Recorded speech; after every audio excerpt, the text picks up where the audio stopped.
to push it off.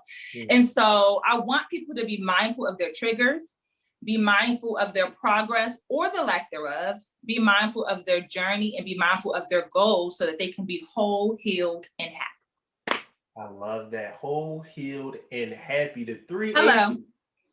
Well, it's a W in there, but I would just say it. I'm gonna make it an H. You know? That was on mine. I was like, I know it's a W, but it's okay. We gonna make it an H. Come on, we going with it. We going with it. You see where I'm going with this, right? Yeah, I appreciate you. What I tend to understand is that, we tend to say, oh, well, time heals everything. But what you're saying is, no, you putting in the work is what's going to heal you. It's not necessarily about how much time, it's the work that you put in. So if you didn't put no work in to do any healing and 20 years go by, guess what? That wound is still there. Whew. And all you're doing is actually putting a little neosporin on it, and that's not really doing anything. And so the first thing that comes to my mind is, thinking of, kids playing video games, right? And when you play a video game and you put the cheat code in, so now you can, oh man, I can't get past this board. I'm gonna just go to the next board with the cheat code. But guess what? When you get to that next level, something is gonna happen, and you needed it from what you did before. And so what you're saying is, when we don't take the time out to heal, we putting that cheat code in, but it is to come up later that you didn't do the necessary steps, so you don't have to revert back, because that's not true progress when you actually have to revert back to something that you should have dealt with a long time ago. And we be so afraid of dealing with these things. Yeah, so I understand what you're saying.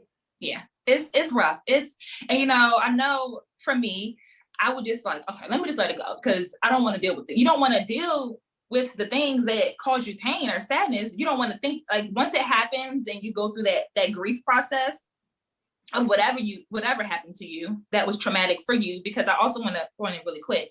Everyone's trauma looks different, and everyone's definition of trauma is different. So that's that. But depending on what you went through, that was traumatic. And so you don't want to think it again because you have to bring it back up to heal. So it's tough, but it needs to be done, because you don't want to, like you said, and I like that cheat code analogy. That was still, you don't want to get 20 years down the line and you're like, life is great. You're doing all these things. You have all these amazing opportunities, and then something occurs and then you're knocked back down 15 years. Like, we don't want to do that.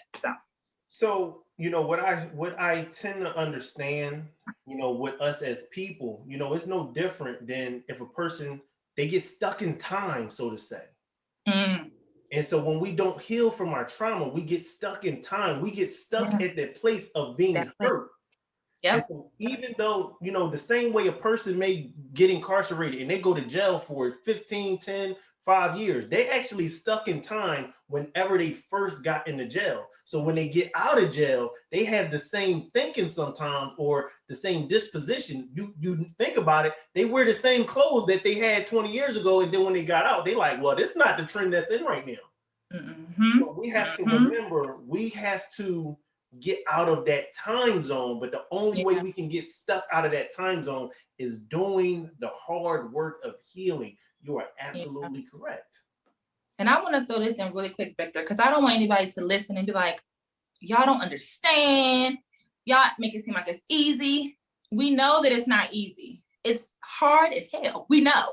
But the thing is, just what I said, just start. You have to start. If you don't completely finish, like I said, I haven't finished. I stopped going to therapy, and it's been about 6 years now. I haven't been back since. So just start. And as long as you start your journey, you're making progress. So I just want to put that for the people. Absolutely. And I say it at the beginning of my podcast for a reason. Nobody starts at the finish line.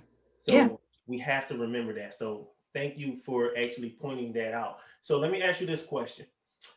What was a pivotal point?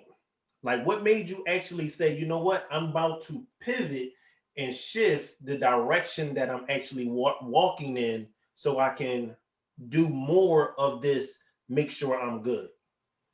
Yeah. So like I've been talking so far, I've been through a few things, through some things. And it was like from the age of 13 to about 26, like that time frame was rough. It was so rough. Things just kept happening. and I went through a lot of mental trauma, and mental trauma that led to physical pain. And